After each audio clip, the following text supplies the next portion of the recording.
Welcome back, everybody! Congratulations on making it back and continuing the series of Dark Souls 3. Applause, applause, more applause. Yes, I love applause. It looks so sarcastic. Like, you put your stuff away, you take a step back, and you're like, yes, well, I'll clap for you. Well done, sir. Well done. Alright, so if we come over here, there's a nice little hole into these ruins. And this gentleman, who we want to kind of deal with early on because, well, if you don't and he screams, all of these people just suddenly become very mad because you woke them up from their naps. But they're all going to die anyway. Heretic Staff, oh boy, we get more stuff to look at. Man, I love our cape. Our cape is fancy. Fancy. Girl, you so fancy. Look how fancy you is. Oh, no, you don't get away. You die too. And more firebombs. Nice. Well, let's go ahead and take a look at that heretic staff, shall we? Boop, boop, boop, right here. Heretic staff.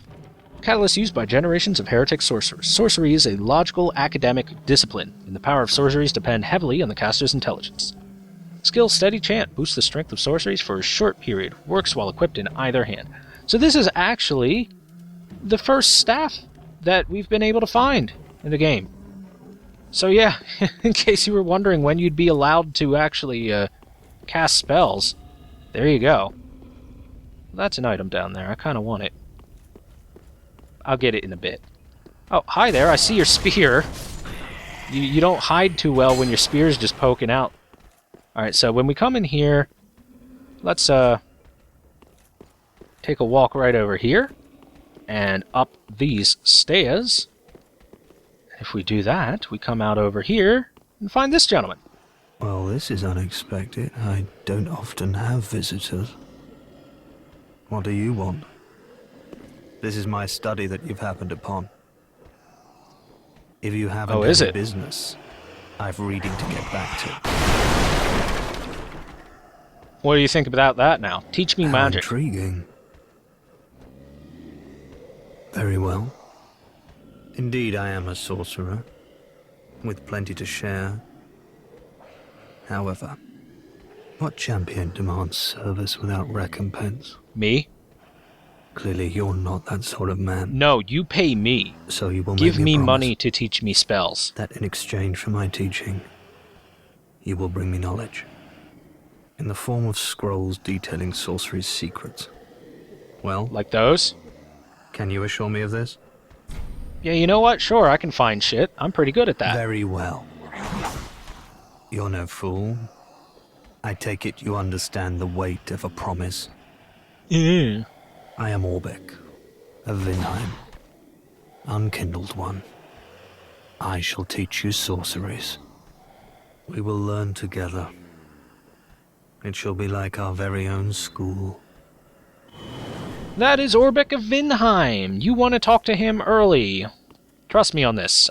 You can actually get here too late if you do certain things in a different order.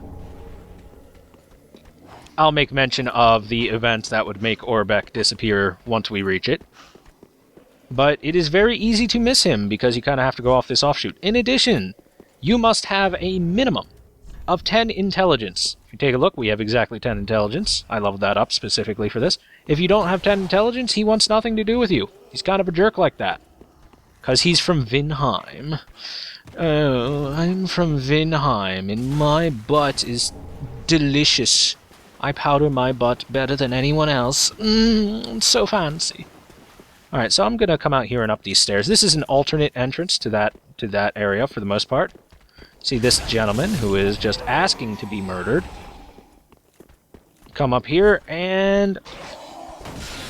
Oh, that is not a kick. That is not a kick again. Man, it would be astounding if the game kicked for me. Thank you! Well, look at that. Oh, look how much easier life is when it kicks when I ask it to. So, there are sorcerers here, in case you were wondering.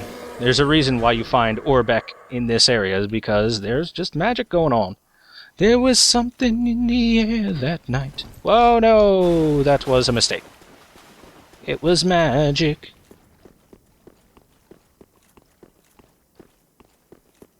But yes, you can miss Orbeck. It's a good idea to get him now, as opposed to later. Let's not roll off the edge this time, because over here, there's a Ring of Sacrifice, in case you guys want it. Warriors slumber ahead. I believe that's over there, but I don't care. We ain't going over there. I don't got business over there quite yet. No business. Hey there, Crystal Lizard. Gonna come over here and make sure to get the Crystal Lizard for a Crystal Gem. I don't think we can use that quite yet. If you take a look here, we have been here before. With this dead gentleman just lying there, taking a nap. Oh. Right. This part. So, mage right here. We want to get rid of him fast. There's another mage back there. And we can summon in... Oh. A friend. Wow, I'm getting destroyed right now. I need to regroup and think about what I'm doing. Because I've taken way more damage than I ever should have on this area.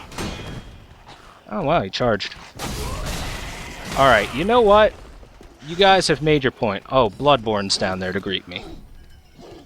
We're going to take a break at the bonfire. Holy crap, everything that could have gone wrong just went wrong there, so... We'll, take 2 on that particular area. So, just like with before, we can enter here if we want. Oh, come on, do you gotta? I mean, why you gotta be so annoying? Why you gotta be so rude?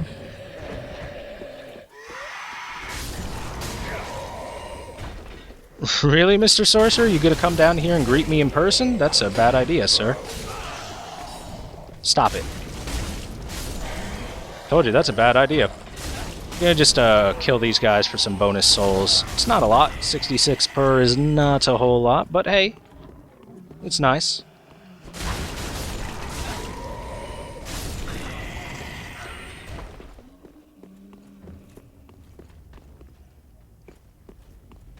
Oh. I forgot about Spearman. Well, he did. No problem. Okay. These guys are going down. Real quick before the mage back there gets alerted. Kind of want to sneak through. We can summon Egon of Karim, and he's actually pretty helpful for, well, the obvious boss fight that we're heading towards. I mean, come on. If you guys don't recognize a boss run by now, then you haven't played enough Dark Souls. Alright, so we don't want to drop down here. That's the separate entrance. Whoa. Soul Spear. So, this is yet another fight where you don't need to summon in any NPC help, and because you don't need to summon in any NPC help, I don't really feel like doing so. I like doing the fights myself. I just do. Let's go ahead and equip our Uchikatana.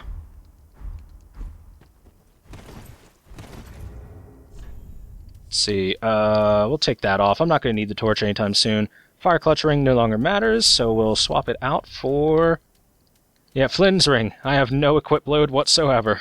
Perfect. To be quite honest, none of these do a whole lot for me.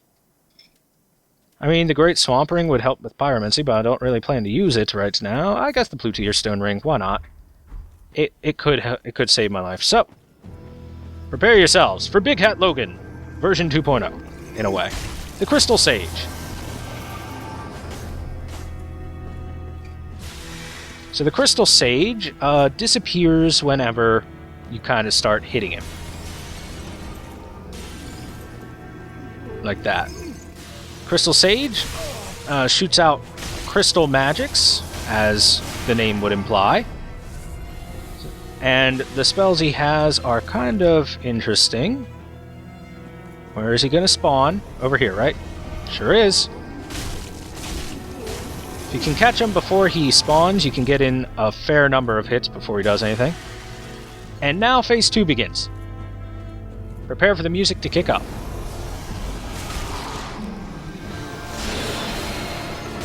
With Phase 2, he duplicates himself a few times. There are now 3 false crystal sages going around shooting blue magic. That's how you can tell the difference between one and the next. Now, you can get rid of them with 1 hit each, or you can just come over here and start wailing on the crystal sage, obviously. That's kind of up to you. I would suggest getting rid of the extras, as it makes the fight much easier. And the crystal sage decided not to disappear again. Usually the crystal sage will continue teleporting around, creating duplicates, and if you don't deal with the duplicates, it becomes a bullet hell game. But, hey, that was pretty darn easy. That was pretty darn easy. That was a lot easier than I thought it would be. Usually the crystal sage is a little harder than that. Well, let's head back to Firelink. I mean, damn. No, nice. I like it.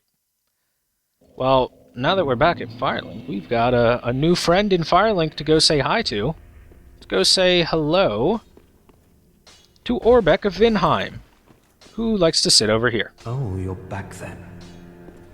Again, I'm Orbeck of Vinheim, here to teach you sorceries. Let us begin with the basics. The ideal sorcerer bears the twin faces of the dragon. You could at least act as if you're paying attention. I'm paying the utmost of attention. Just ignore the drink that I have in my hand. Alright, so as stated before, this is Orbeck of Vinheim. We can learn sorceries from him. He has Soul Arrow, Great Soul Arrow, Heavy Soul Arrow, Great Heavy Soul Arrow, Farron Dart, which is actually a new thing for Dark Souls 3. It's pretty cool. It's the fast little one that doesn't deal any stagger damage. Soul Great Sword, Farron Flash Sword, which is just a different version of it, basically. With more speed. Magic Weapon, Magic Shield, Spook, and Oral Decoy. I really like Spook and Oral Decoy. These are two really cool ones. So, Oral Decoy, you distract foes with a distant sound, and Spook, make noises of the caster, mask the noises of the caster so you can sneak up on things easier, and you prevent fall damage. Super awesome utility on this. I really do enjoy those utility spells being in the game. It is folly to claim lives recklessly, friend. Do not be tempted. No matter the victim's stature, every killing has a consequence. Even as I bloodied my hands, I never realized this simple truth. There I was, the very definition of a fool. So I kind of like that. That gives a little bit of backstory into the character instead of being just, oh, I'm a sorcerer from Vinheim, the greatly profaned school of Vinheim. Aren't I special? He has a little bit of backstory to him beyond that. I don't mean to seem overbearing, but have you forgotten? In exchange for my sorceries, you are to bring me knowledge in the form of scrolls detailing the secrets of sorcery. I hope you're not one to break a promise. And just like that, he once again becomes a bit of a jerk. Well, he is very businesslike, so there's that. Let's go on over to Andre. So we have an Estus Shard for him, I believe just one. Yep. And a coal. Remember, we got the Farron coal. Oh my. This coal is from the Undead Legion, used to forge the weapons of Farron's Abyss Watchers. A fine prize. I'm honored to be endued with it. Now I'll be equipped to infuse special gems. Praise the gods, eh? Time to put this brawn to use. And with that, Andre is now able to pretty. Be careful. I don't want to say. to smith us infuse us a few different infusions.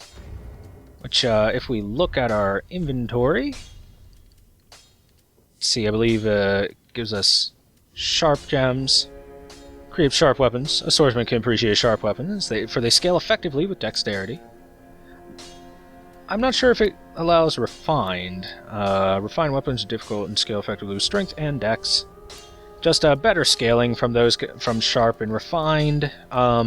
Raw is very interesting. It takes all scaling away just to create very powerful base damage weapons, which is not bad at all, actually. It's pretty good overall.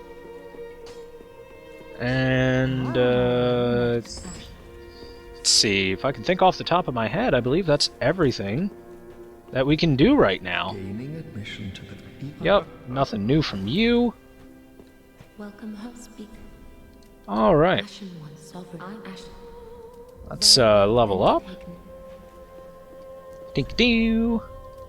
A little bit more endurance and more dex, since we're using weapons that scale with dex pretty well. Farewell, may the Gotta like your dex weapons. And with that, I think we'll call this another episode. This one might be a little bit shorter than the others, or heck, maybe I'm timing it wrong, but hey, I think we are done. Well done, everyone, for sticking through this episode. Thank you guys so very much for watching. That's right, you! Thank you! And, I hope you will be sure to join us for the next one, where we will continue past the Road of Sacrifices to the next area, past the Crystal Sage that we just murdered. And, I'll see you then. So, for the time being, bye-bye!